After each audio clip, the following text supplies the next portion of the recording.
So you want an RS 660? Well, I'm going to come right out and say it. I think that's a great choice. The RS 660 was a paradigm-shifting motorcycle, a trendsetter, and time has proven that it was the correct formula, with nearly every other manufacturer offering some sort of derivation of the original formula that Aprilia cooked up almost 6 years ago, parallel to an engine in a capable frame while not being overly racy. Sound familiar? But I'll be honest, many sport bikes have tried to come for the RS 660's throne, and none have succeeded. The Aprilia still has an original flavor and energy about it that simply hasn't been replicated by any other bike at a comparable price. So let's talk about this bike today. Let's examine the concerns you might have around reliability, the different generations you might want, and if any of the competitors are worth considering if you have your eyes set on this bike. There's two main arguments I hear against owning this motorcycle all the time. Number one, it's unreliable. And number two, parts availability is either non-existent or it just takes way too long to get those parts. Now, I'm not here to run point for the Piaggio group as their mouthpiece, but I do want to just get the facts out there and you can decide for yourself. The early generation RS 660s, that would be model year 2021 and 2022, had some teething issues that are pretty well documented. These bikes suffered from a few rather high-profile issues like the infamous factory recall for connecting rods and valve springs. You've probably seen a few videos where the bottom end sort of blows up and oil goes everywhere. That's not good PR. Aprilia covered all of these under warranty and owners were made whole, and since then, those issues aren't really a thing. You gotta remember, these are designed for track day abuse and high revs. That's a bit of a double-edged sword because the bike is built to withstand abuse, but it requires more careful maintenance. And despite what you hear online about 660s being unreliable, it's just not true. And if you own one of these bikes and expect it to be like a Japanese bike where you can kind of just neglect maintenance and nothing happens, that's not gonna be the case, particularly when it comes to oil consumption. RS 660s are known to burn oil, so if you're tracking it or riding it hard in the canyons, you have to stay on top of it. Forgetting to top it off a little bit or changing it more frequently is a recipe for disaster. Low oil levels will grenade any engine, Italian or not, and that's not the bike's fault. They're also known to run a little bit hotter since the engine is in a much higher state of tune than your average parallel twin Japanese bike. I mean, this thing makes 43% more horsepower than a Yamaha R7 while having slightly less displacement. Cut it some slack. I can also attest, after owning one of them as a giveaway bike back in 2021 and recently riding and reviewing one, the rear brake is a little squeaky. I don't know why that is, they've never fixed it, it just simply is. The cam chain tensioner is also a little bit noisy when it's cold, but that doesn't really make a difference. Just wait for the oil to make it to the top of the engine and it'll calm down a little bit. Now, next is the parts availability issue. I hear this one a lot. People love to say that they can't get parts for these bikes and nobody's gonna service them. So there's 96 active dealerships in the United States that can handle Aprilia, with about 160 million people within an hour of a service center that can handle these bikes. But here's the thing. That's highly concentrated in major metro areas. So if you live in one of the major US states, such as California, Texas, Florida, or New York, which, fun fact, comprises about 114 million people, which is more than a third of the entire population of this country, then you probably have a good chance of having a dealer pretty nearby. There's a vast swath of people in the middle of the country, about 24 states, with zero presence of Aprilias. And look, I get it. It would suck to want an Aprilia, but there's literally no dealer in your state. But honestly, that's kind of a bigger discussion about a bifurcating society and people kind of concentrating around high-value urban centers rather than an Aprilia dealer not being available where you live. They've clearly prioritized the markets where there's more money, and it makes sense. These are premium bikes and are usually used in the ways they were intended, on a racetrack. Getting one of these bikes and doing your own maintenance isn't really all that complicated. They're built much more like a Japanese bike than a Ducati. Remember, Aprilia is owned by the Piaggio group, so they kind of cross-platform a lot of parts for these bikes between their brands, and they build the bikes at scale. They're not some precious hand-built item that only Giuseppe in Italy knows how to put together. We're not talking about an MB Agusta. That's a whole other ballgame. And getting routine parts for these bikes is pretty straightforward. There's a major distributor right here in Austin, Texas called AF1 Racing, which ships nationwide. They have lots of stuff like oil filters, brake pads, spark plugs, and all that stuff. But keep in mind, very specialized, non-routine parts will be a little harder to get on an Aprilia. So that's stuff like bodywork or wiring harnesses or other items that need to be built by the factory as a one-off. This isn't as much of an issue if you live in Europe because Aprilia is based in Novale in Italy, but if you're waiting on parts that need to go overseas, well, you might be waiting for a long time. That much is true. Now look, the evidence is in your favor that these bikes are pretty reliable. They're a little quirky, but they'll run well if you take care of them. And hey, as a bit of anecdotal evidence, I have a Touareg 660 with 6,000 miles on the clock that I have basically treated like a Japanese bike in the sense that I kind of beat on it like a rented mule, and it's chugging along just fine. Now let's get into the different generations of this bike and figure out what's changed over time. All right, I'm gonna let you in on a little secret. I probably shouldn't make this as public as I'm about to, but I am ridiculously available on my Discord server on yaminoob.co.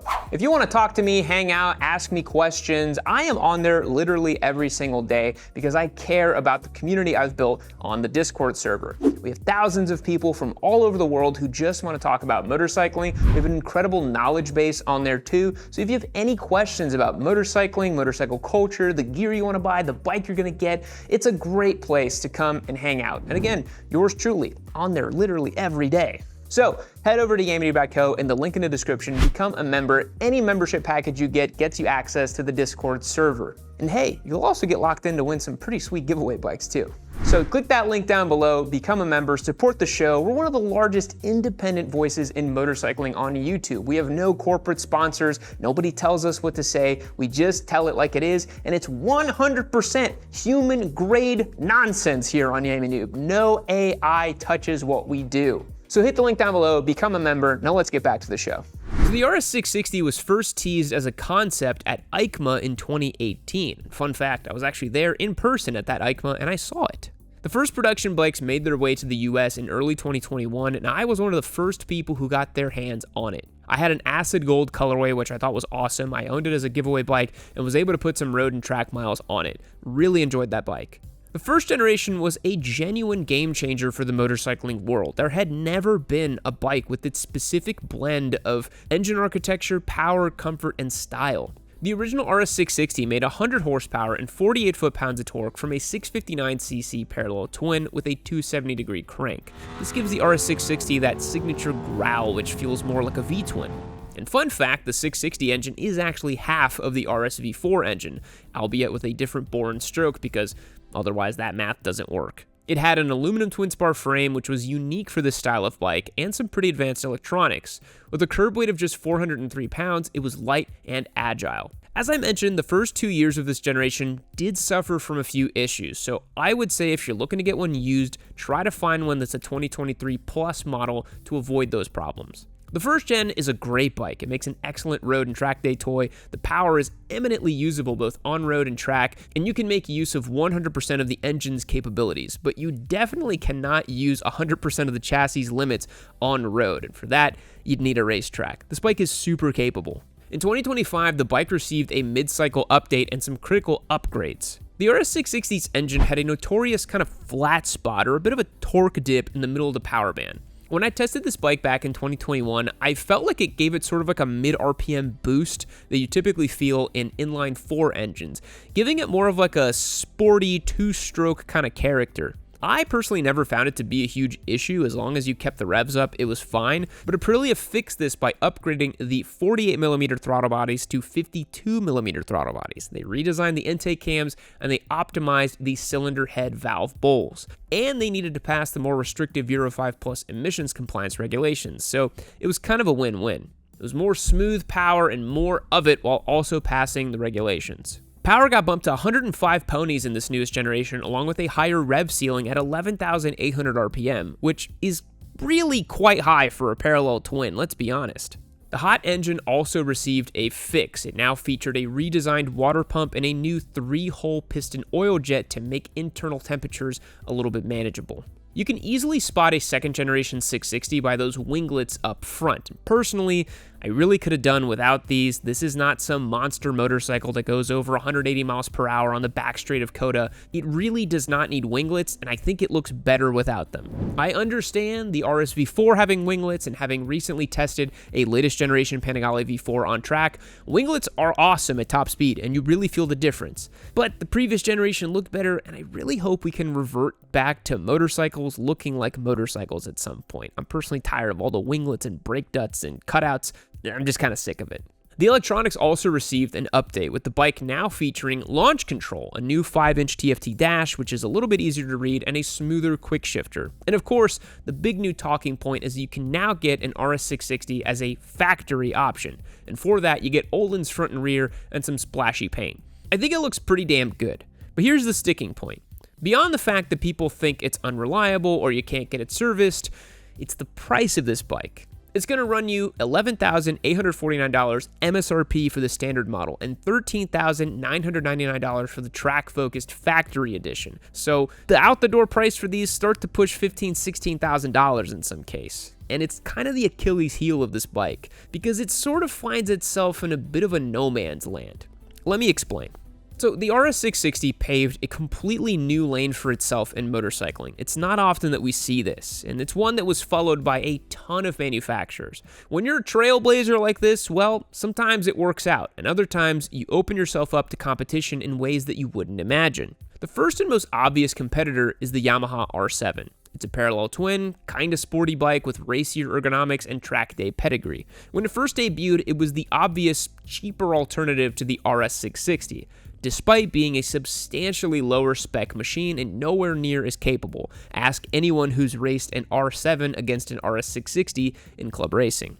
But now the R7 received a pretty dramatic update. It has a new 6-axis IMU, a TFT dash, different ride modes, cruise control, ride-by-wire, and a bidirectional quickshifter as standard, all for just $9,399. That's a massive upgrade from the old gen, and that is a serious delta in terms of price. So where does it give up the ghost? Well, the obvious answer is engine performance. With 75 horsepower, the RS660 makes a whopping 30 more horsepower than the R7. It used to be that you'd buy the R7 because you wanted the simple track-ready toy. Now it's because you want to save some cash, you like R-bike styling and reliability, and you're okay with giving up that last bit of exotica feeling that the RS660 has. In my mind, there's no doubt the RS660 is way more premium, more plush, and just kind of a more fast motorcycle, but the R7 is a pretty compelling package, particularly if you do live in one of those areas that don't have an Aprilia dealer. You can get this kind of like racy Twins Cup bike without having to go Italian.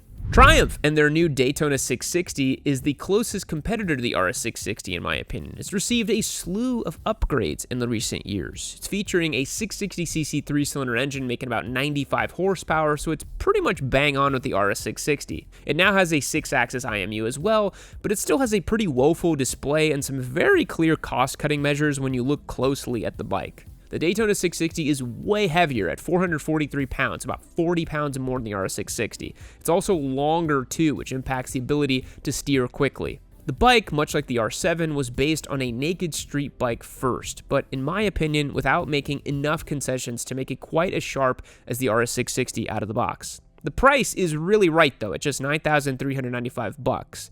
And you're probably detecting a pattern here. The bikes that directly compete with the RS660 are substantially cheaper, so that presents another issue.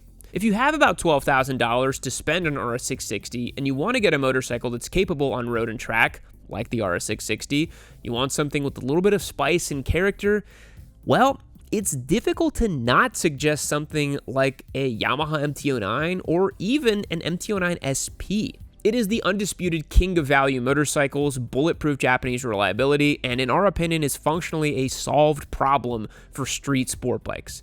Yes, it's naked. Yes, it has handlebars. Yes, it's a little bit ugly. No, it does not have the allure of a fully fared bike. But believe me when I say, this bike can obliterate most other bikes on a twisty road or on a racetrack with a capable rider. Recently revised with a sharper chassis, an 890cc triple making 117 horsepower, boatloads of tech, torque, and a composed and refined riding style. I understand that for those of you who want a real sport bike, a naked bike like this just simply wouldn't do, but I really think you should owe it to yourself and take a hard look at this bike, because I had to include it if you understand the potential trade-off and value of owning the RS660. So let's wrap this up. Who should buy one of these bikes? Well, I think the proof is in the pudding. I'm seeing guys who live in California buying these as canyon carvers, or right here in Austin, I've got buddies who buy them and go racing in CMRA or just enjoy some hill country rides. And of course, we do have the benefit of having AF1 right in our backyard, which is pretty sweet. It's someone who appreciates the qualitative elements of performance, not just the quantitative, because some bikes are really good at going fast, and other bikes just make you feel really good. The RS660 flatters most riders who swing a leg over it. It's an extremely well-executed bike with an incredibly sure-footed chassis. The parallel twin, revving to nearly 12,000 RPM, is super unique with that 270 crank, and the fit and finish is awesome on these bikes. I've entertained owning one of these as a road and track toy many times because they have enough performance to keep you entertained at nearly any skill level. Now, despite all the reliability memes, the falsehoods, the perception that it's some cantankerous piece of Italian junk that no one should touch with a 10-foot pole, I really dig these bikes, and every chance I've gotten to swing a leg over one has been a good day. Thanks for checking out today's episode. I hope you enjoyed it and I hope you learned something. We have plenty of videos on the RS660 in the back catalog. I recently did a whole ride and review on one last year. That video came out really great. Go and check that out if you want to see me riding it and talking about it a little bit more. These bikes are really cool. I highly recommend you pick one up as long as you know what you're getting into. I'll catch you in the next one. See you later.